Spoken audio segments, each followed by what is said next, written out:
드리려고 합니다. 우리 성도는 하나님이 주시는 지혜를 소유한 사람, 그 지식과 지혜의 차이가 있다면은, 지혜란 거는 하나님의 뜻을 이해하고 이렇게 살아가면 되는구나 라는 통찰력을 말하는 것이죠. 일종의 능력입니다. 그 지혜로운 성도란 거는 성경 말씀을 많이 암송하는 성도가 아닙니다. 설교 말씀을 많이 들어서 A면 B고 C다 공식화하는 것이 아니라, 하나님의 그 말씀을 들었을 때 그 말씀은 나의 인생의 현장 속에서 어떻게 살아낼 수 있는가, 그 통찰력과 능력을 가지는 것이 바로 지혜로운 성도라고 할 수가 있습니다.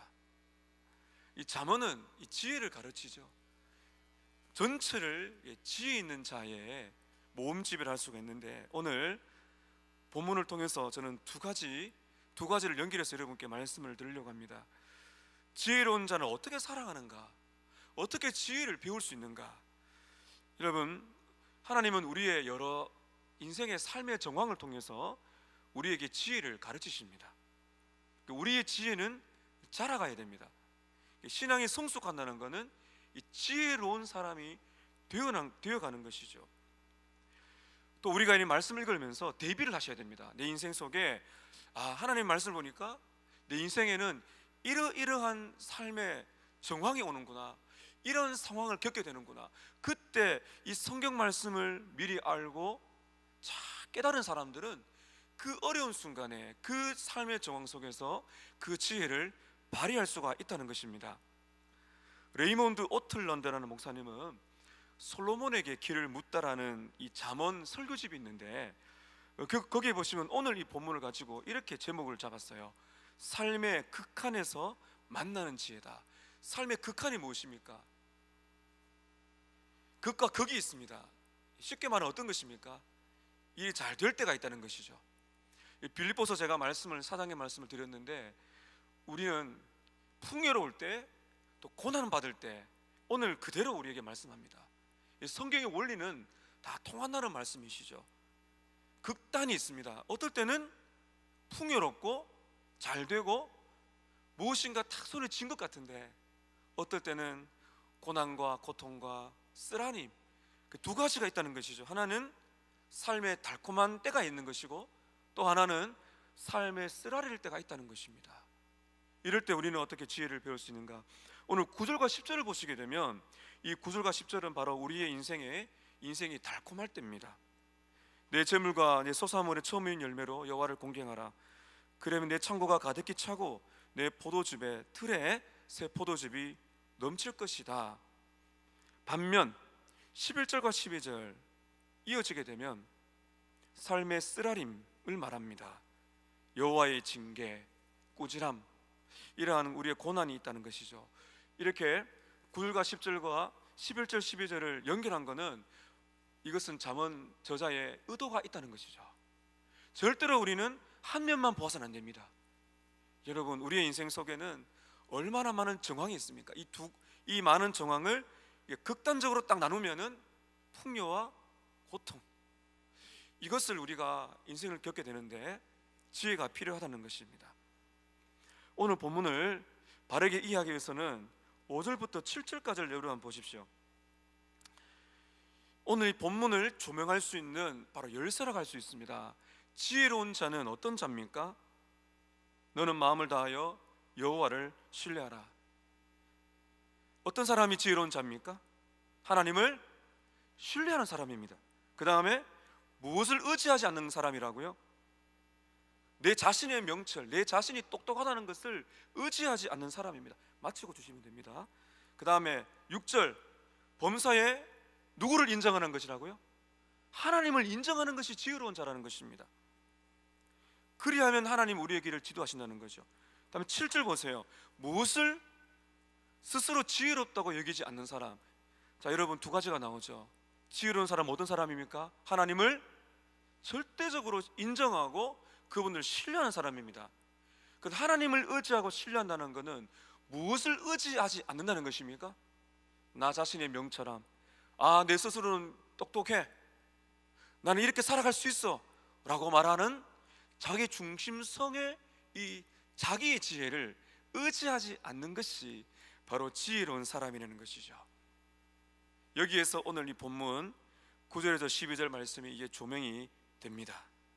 여러분, 스스로 지혜롭다고 여기지 않고 하나님을 전적으로 신뢰하는 사람이 지혜로운 사람입니다. 잘 들으십시오. 네 스스로 내가 무엇인가를 할 수 있다고 생각하지 않고 내가 인생의 문제를 내 지혜로 해결할 수 있다고 여기지 아니하고 하나님을 전적으로 신뢰하는 사람이 지혜로운 사람입니다. 이 사람은 오늘 어떻게 구체적으로 지혜를 배웁니까? 첫 번째는 풍요 속에서 지혜를 배웁니다. 다시 한번 9절 보실까요? 내 재물과 내 소산물의 처음 익은 열매로 어떻게 하라고요? 여호와를 공경하라. 공경한다는 것이 무엇인가 하면, 공경한다는 것은 내 위에 있다입니다. 이것입니다. 그러니까 다시 말하면 중요한 분으로 높여드린다는 것이 공경입니다. 이 공경의 그 뜻 안에 보면 아늘가 뭡니까? 영광을 돌린다는 것입니다. 여러분께 드리는 질문입니다. 여러분께서 하나님을 높이기를 원하십니까? 하나님을 영화롭게 하기 원하십니까? 그렇다면 삶의 지혜를 배우십시오. 어떻게 해야 됩니까? 잘 보세요. 너의 재물과 소산물의 처음 익은 열매로 여호와를 공경하라는 것입니다. 오늘 잠언은 우리에게 말을 합니다. 풍요 속에서 지혜를 배운다. 어떻게 해요? 하나님께서 우리에게 주신 물질을 가지고 하나님을 공경하는 지혜를 배우라는 것이에요. 저와 여러분이 하나님을 전적으로 의뢰한다면, 저와 여러분이 내 스스로의 명철을 의지하지 아니하고 하나님께서 나의 길을 인도하신다는 범사에 하나님을 인정하는 삶을 산다면 반드시 무엇이 따라와야 되는가 하면 재물로 하나님을 공경하는 지혜가 우리에게 필요하다는 것을 깨닫는 것입니다. 왜 그런지 아시겠습니까? 이 세상에는 물질을 높이며 삽니다. 물질을 붙들고 살아가는 삶이죠. 그러나 여러분, 우리는 이 물질을, 이 주님이 주신 물질을 가지고 하나님을 높여드리는 인생, 이것을 삽니다. 다시 말하면 돈보다 하나님께서 위에 계시다는 사실을 깨닫고 그 물질을 가지고 하나님의 뜻대로 나누는 삶, 그 삶이 지혜로운 삶이라는 것이죠. 명절이 되면 제일 좋아하는 사람들이 있습니다. 누군지 아시겠습니까? 자녀들입니다. 왜 그럴까요? 용돈이 많이 생기기 때문이죠. 그래서 이 아이들은 명절이 되면 어른들을 만나고 싶어 해요. 평소에는 만나고 싶지 않다가 입이 이제 막 올라갑니다. 미소가. 그래서 파란 종이가 막 나오면은 아이들이 얼마나 부유해지는지 몰라요. 이번에도 이제 우리 자녀들이 많다 보니까 또 부모님도 계시고, 참 사실은 이 물질이라는 게 그렇게 귀한 것이죠. 그 사람 마음을 편안하게 해주는 그 자체는 나쁜 것이 아닙니다. 그런데 그렇게 그냥 내 돈이 많지 이렇게 끝나버리면 어리석은 자가 된다는 것이죠. 어리석은 자가 된다는 것입니다. 마태복음 6장 21절에서 24절에 보시게 되면 예수님께서 이렇게 말씀하십니다. 보물이 있는 곳에 너의 무엇이 있다고요? 내 마음이 있다는 거죠. 지혜로운 사람은 이것을 압니다. 보물의 마음이 뺏겨버리면 그래서 하나님 보실 때는 어리석은 자가 된다는 것이죠. 아무리 돈을 많이 가져도. 주님이 또 말씀하십니다. 돈과 재물과 하나님을 똑같이 섬길 수가 없다 말씀하세요. 이 산상수훈은 1차적으로 이 성도들에게 주신 말씀이기 때문에 우리에게 경고하시는 거예요. 하나님과 재물을 똑같은 위치에 두려고 하지 말라는 것이에요. 그런데 하나님을 사랑한다고 말하는 그 성도들이 얼마나 어리석은가. 하나님과 돈을 똑같이 두며 살아갑니다.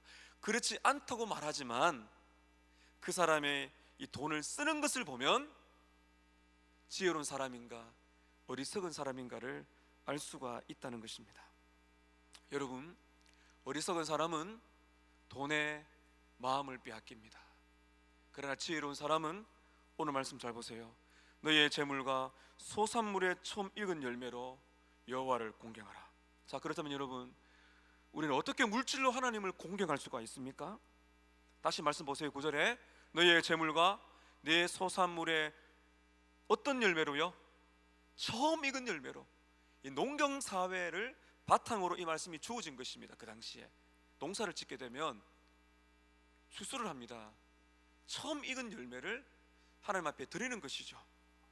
이것을 우리에게 한번 여러분 적용해 보십시다. 처음 열매를 하나님께 드리라. 이것은 우리에게 주신 물질의 우선순위를 하나님께 두라는 것이죠. 그 물질을 내가 번 것 자체가 내가 노력해서 내 지혜로 벌었다고 말하지 말고, 하나님이 주신 물질을 하나님의 뜻대로 쓸 줄 아는 그 사람, 이것이 바로 하나님께 지혜롭다고 말씀드릴 수가 있다는 것입니다. 여러분, 다시 한번 7절 보십시오. 스스로 지혜롭게 여기지 말라. 여러분, 그렇다면 스스로 지혜롭게 여기는 진짜 어리석은 사람은 어떤 사람일까요? 여러분 잘 보십시오. 돈을 내가 벌고 돈을 딱 움켜쥐고 있는 사람입니다. 물질을 딱 움켜쥐고 있는 사람이 스스로 지혜롭다고 여기는 사람이라는 것이죠. 지혜로운 성도는 어떤 사람입니까? 물질의 주인이 하나님이신 줄 알고, 이 물질을 하나님이 주신 줄을 알고, 그 물질을 우선순위를 하나님께 드리는 것입니다. 여기에 우리의 믿음이 따라가죠. 여기에 믿음이 따라갈 때 우리는 하나님 앞에 물질을 드리고, 또 헌금으로 드리고, 또 가난한 사람들을 바라볼 때 구제하는 것이죠. 이것이 진짜 지혜로운 사람입니다. 그 물질의 우선순위를 하나님께 두고 하나님이 원하시는 삶대로 나누는 그 삶, 베푸는 삶, 하나님께 드리는 삶, 이것이 얼마나 지혜로운지 아십니까? 자, 여러분, 제가 곧 말씀을 드릴 거예요. 팀켈러 목사님은 이렇게 말씀했습니다.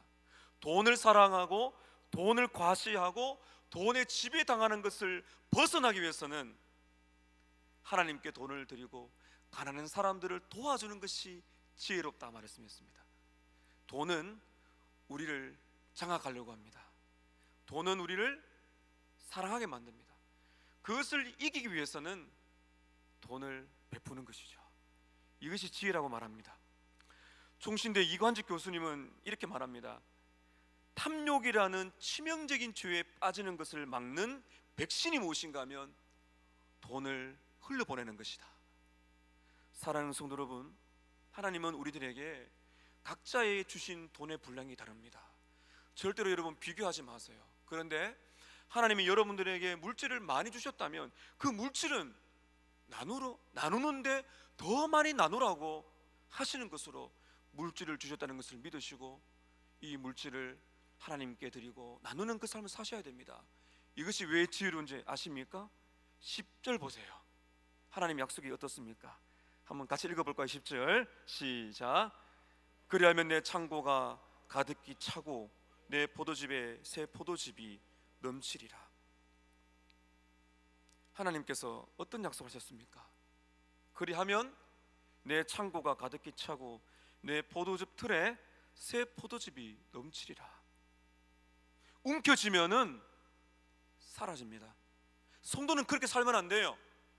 내 자신만을 위해서, 물론 우리는 가족들을 위해 써야 됩니다. 그러나 그 돈들을 내 가족들만 위해 쓴다면 그걸 움켜쥐는 것이죠. 그러나 하나님께서는 너의 그 재물로 말미암아 하나님께 영광을 돌리라.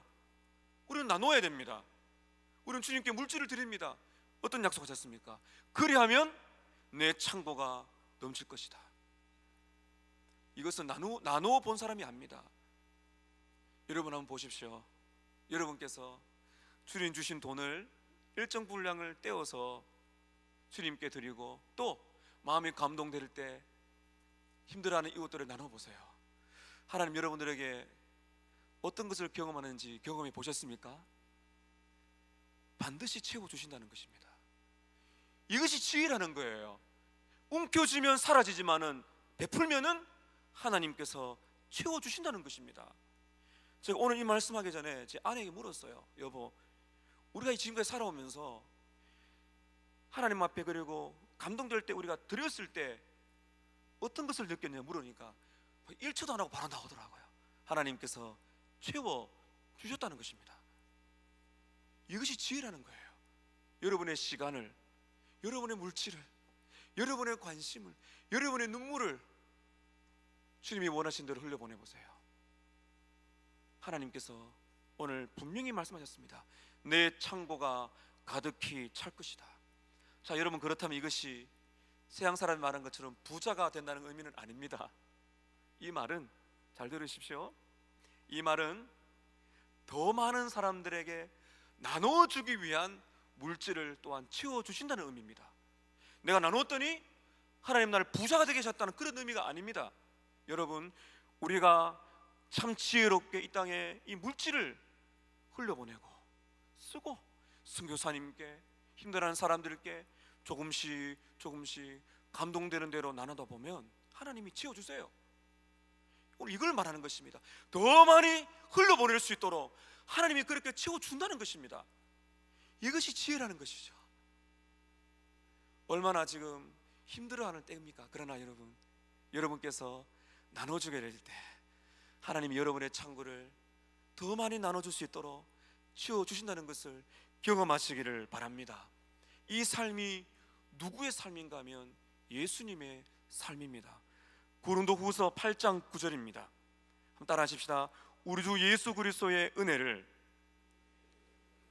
너희가 알거니와 부요하신 이로써 너희를 위하여 가난하게 되심은 그의 가난함으로 말미암아 너희를 부요하게 하려 하심이라. 예수님의 은혜를 우리가 안다, 이렇게 말합니다. 고린도후서 8장 9절에 바울이, 예수님은 부요하신 사람으로서 자기를 생명까지 내어주는 삶을 사셨습니다. 그러므로 오늘 우리를 부요하게 만들어 주셨다. 똑같은 원리입니다. 우리에게 소중한 것들을 하나님을 공경하는, 하나님의 영광을 위해서 우리의 물질을 흘려보낼 때 하나님께서는 약속하셨습니다. 너희들이 흘려보내는 말미암아 다른 사람들을 부요하게 할 것이다.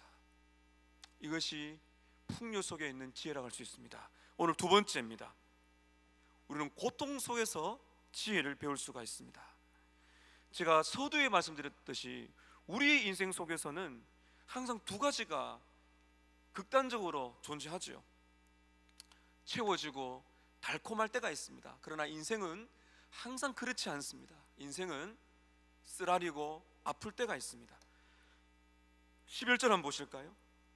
내 아들아, 내 아들아, 여호와의 징계를 경히 여기지 말라. 그 꾸지람을 싫어하지 말라. 9절과 10절과 11절 11 넘어가면서 분위기가 완전히 바뀝니다. 이것을 보고 우리가 지혜를 배우라는 것이죠. 풍요 속에서, 나누는 속에서 지혜를 배울 뿐만 아니라 우리는 고통 속에서도, 쓰라릴 때에도 우리는 지혜를 배울 수가 있다는 것입니다. 그래서 여러분, 우리가 9절 10절 또는 11절 12절만 떼어서 보면 안 됩니다. 절대적인 법칙은 없습니다. 항상 풍요할 때 아닙니다. 우리는 쓰라릴 때가 있다는 것이죠. 이런 인생의, 우리의 극단과 같은 이런 인생 속에서 우리는 지혜를 배울 수가 있는 것입니다. 내 아들아, 여호와의 징계를 경히 여기지 말라. 여기 말하는 징계는, 우린 징계라 그러면은 어감이 좋지 않습니다. 저는 이 번역이 좀 아쉽습니다. 징계하면 뭐 우리 학교에 그 학생들이 징계 먹었다 이러지 않습니까? 이 징계라는 건 사실 참 그다지 좋은 표현은 아니죠. 이게 디스플린입니다. 훈련입니다. 하나님께서, 하나님의 훈련을, 하나님께서 우리를 연단시키는 것을 가볍게 여기지 말라.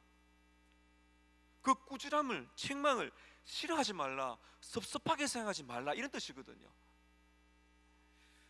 어려운 시기를 보낼 때, 여러분, 어려운 시기를 보낼 때, 인생이 쓰라릴 때 우리는 하나님께서 우리를 어떻게 대하신다고 느껴지세요?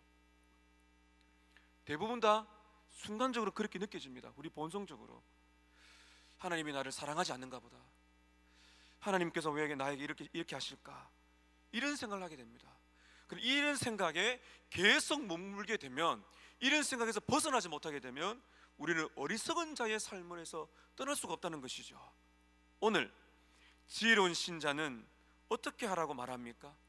여호와의 징계, 여호와의 훈련을 어떻게 하라고요?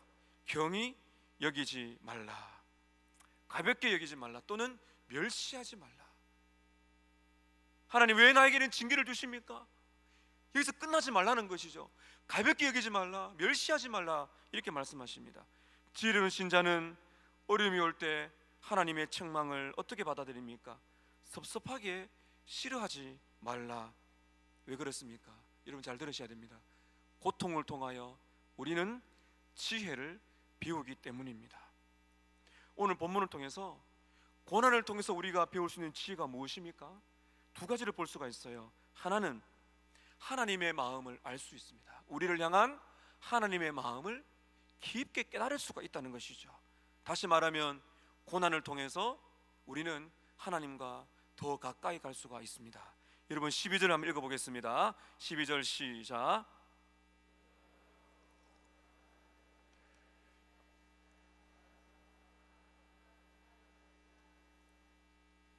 12절에서 하나님의 마음이 보이십니까? 자 보세요. 대전은 왜냐하면이라는 뜻입니다. 하나님의 훈련, 하나님의 책망, 고난과 쓰라림이 오게 될 때 싫어요, 섭섭해요라고 말하지 말고, 그걸 차버리지 말고 경솔하게 여기지 말라. 왜냐하면 여호와께서 어떤 자를 훈련시키신다고요? 내가 너를 사랑한다. 하나님께서 우리를 사랑한다는 표시로서 우리에게 쓰라림을 주신다는 것입니다. 마치 아버지가 어떠한 아들을요? 12절 하반절 보세요. 어떤 아들을요? 기뻐하는 아들을 징계함 같이 하느니라. 이 지혜를 우리가 배워야 됩니다. 이 지혜를 배우는 것이 고난의 과정이고 우리는 대비해야 됩니다. 왜냐하면 우리의 인생 속에 반드시 쓰라림이, 지금 여러분이 쓰라림이 있고 또 쓰라림이 와요. 오늘 말씀을 여러분 가슴에 새기셔야 됩니다. 나를 싫어하셔서, 나를 미워하셔서, 나를 대적하시기 때문에 아니라 하나님께서 나를 사랑하시기 때문에, 하나님이 나를 기뻐하시기 때문에 인생의 쓰라림을 주신다. 아버지가 아들을 그렇게 사랑하시고 기뻐하시는 것처럼 그렇게 대하신다, 이렇게 말합니다. 밀리어드 에릭슨이라는 학자는 참 재미난 표현을 했는데요, 하나님은 우리의 하늘 할아버지가 아니라 하나님은 우리의 하늘 아버지십니다. 할아버지는 어떠세요? 대부분 할아버지는 손주가 오면 막 이뻐 죽습니다. 그 다 잘해줍니다. 회초리를 들고 싶어도 많이 내립니다. 그죠? 우리 할아버지 할머니 계시죠? 어떠세요? 손주들 바라보시면은 웬만하면 다 안아주시죠? 미국도 그런 것 같아요. 하나님은 하늘 할아버지가 아니라 하늘 아버지랍니다. 아버지는 어떻습니까? 매를 들죠. 회초리를 들죠. 아내라고 말을 하는 것이죠. 이것이 바로 우리를 향한 하나님의 아버지의 모습이라고 하는 것입니다. 하나님은 우리를 사랑하신다는 것, 우리를 기뻐하신다는 것을 깨닫게 하기 위해서 하나님은 우리에게 인생의 쓰라림을 주신다는 것. 그러므로 우리는 이 고난을 통하여 하나님과 이렇게 더 가까워질 수 있는, 아버지의 은혜를 경험할 수 있는 특별한 기회가 된다는 것을 삼는 지혜가 필요한 것입니다. 두 번째, 고난을 통해 배우는 것은 무엇입니까? 영적인 성숙입니다. 히브리서 12장 5절에서 11절 말씀, 자 여러분 한번 PPT 한번 보시면서 한번 읽어볼까요? 좀 길지만은 히브리서 12장 5절에서 11절까지 보시면서 어떻게 이 말씀, 고난이, 쓰라림이 우리에게 인격적인 성숙이 되는가 함께 읽어볼까요? 시작. 또 아들들에게 권하는 것 같이 너희에게 권면하신 말씀도 잊었도다. 일러스되 내 아들아, 주의 징계하심을 경히 여기지 말며 그에게 꾸지람을 받을 때에 낙심하지 말라. 주께서 그 사랑하시는 자를 징계하시고 그가 받아들이시는 아들마다 채찍질하심이라 하였으니 너희가 참음은 징계를 받기 위함이라. 하나님이 아들과 같이 너희를 대우하시나니 어찌 아버지가 징계하지 않는 아들이 있으리요. 징계는 다 받는 것이거늘 너희에게 없으면 사생자여 친아들이 아니니라. 또 우리 육신의 아버지가 우리를 징계하여도 공경하였거늘 하물며 모든 영의 아버지께 더 복종하며 살려하지 않겠느냐. 그들은 잠시 자기의 뜻대로 우리를 징계하였거니와 오직 하나님은 우리의 유익을 위하여 그의 거룩하심에 참여하게 하시느니라. 무릇 징계가 당시에는 즐거워 보이지 않고 슬퍼 보이나 후에 그로 말미암은 연단 받은 자들은 의의 평강의 열매를 맺느니라. 사랑하는 성도 여러분, 고난받고 싶어하는 사람은 아무도 없습니다. 우리 모두 마찬가지입니다. 그러나 반드시 우리에게는 쓰라림이 옵니다. 반드시 옵니다. 아무도 피할 사람이 없습니다. 와야 합니다. 왜 그런가요? 우리의 유익을 위해서 우리를 연단하셔서 거룩함에 참여하여 예수님을 닮도록 만드시는 하나님의 사랑의 채찍이라는 사실을 우리는 알아야 된다는 것이죠. 왜 그런가 여러분? 우리는 100% 완전한 사람이 없습니다. 그러므로 하나님께서는 우리의 찌꺼기를 제거하시고 우리를 참으로 유익하게 만들어 주시고 우리를 연단한 사람, 거룩함에 참여하여 의와 평강의 열매를 맺게 만드시는 그 예수 그리스도를 닮게 하는 특별한 은혜가 있다는 것이죠. 그러므로 여러분, 고통의 이면에는 웃고 계시는 하나님이 계시다, 이런 말씀을 우리의 선조들이 했습니다. 마태복음 3장 17절에 하나님 아버지가 예수님께 이렇게 말씀하셨습니다. 마태복음 3장 17절, 저를 한번 따라하십시다. 이는 내 사랑하는 아들이요 내 기뻐하는 자라. 성부 하나님과 성자 예수님과의 관계성이 이렇습니다. 예수님께서 세례를 받고 올라오실 때 성령이 비둘기처럼 내려오면서 성부 하나님의 그 따뜻한 음성이 예수님께 들렸어요. 어떤 음성입니까? 이는 내 사랑하는 아들이요 내 기뻐하는 자라. 예수님은 평생을 고난과 쓰라림을 겪으셨지만은 한순간도 예수님은 하나님께 원망하지 않으셨습니다. 절대적으로 신뢰하는 순종의 삶을 사셨습니다. 하나님 아버지는 예수님을 향하여 이는 내 사랑하는 아들이요 내 기뻐하는 자라. 나의 사랑, 나의 기쁨이 예수님께 있다는 것이죠. 다시 말씀을 보실까요? 오늘 말씀 12절 보세요. 대저 여호와께서 그 사랑하시는 자를 징계 훈련하시기를 마치 아버지가 그 기뻐하는 아들을 징계함 같이 하느니라. 여러분은 오늘 12절에서 하나님의 음성이 들려와야 됩니다. 너는 내 사랑하는 아들이요 내 기뻐하는 아들이다.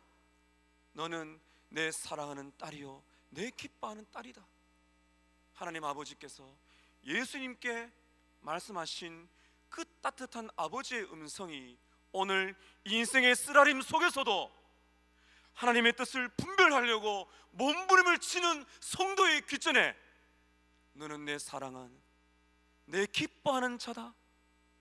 이 쓰라림 속에서도 낙심하거나 스스로의 지혜를 가지고 똑똑하다는 척하면서 그렇게 물질을 붙들고 고난을 피하려고 하지 말고 움켜쥐지 말고 흘려보내고 쓰라림 속에서 낙심하거나 불안하거나 원망하지 말고 나를 사랑하시고 나를 기뻐하시기 때문에 정말 예수님을 닮게 만드시고 영적인 성숙한 사람이 되고 그 쓰라림을 다 통과했을 때 우리의 눈에서 눈물을 닦으시고 우리의 기도에 응답하셔서 영적인 거장으로 만들어 가시는 하나님의 특별한 계획이 있다는 것을 배우는 것이 바로 지혜라는 것입니다.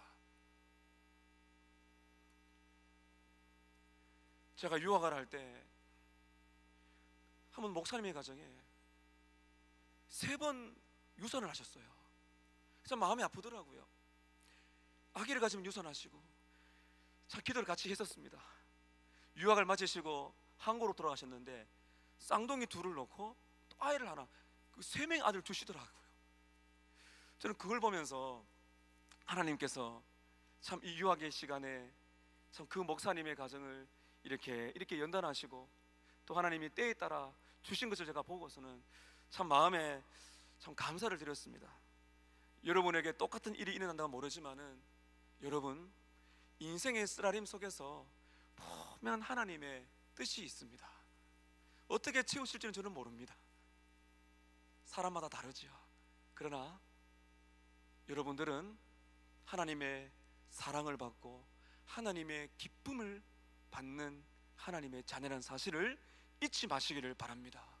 주님께서 여러분에게 필요한 것들은 채워 주실 것입니다.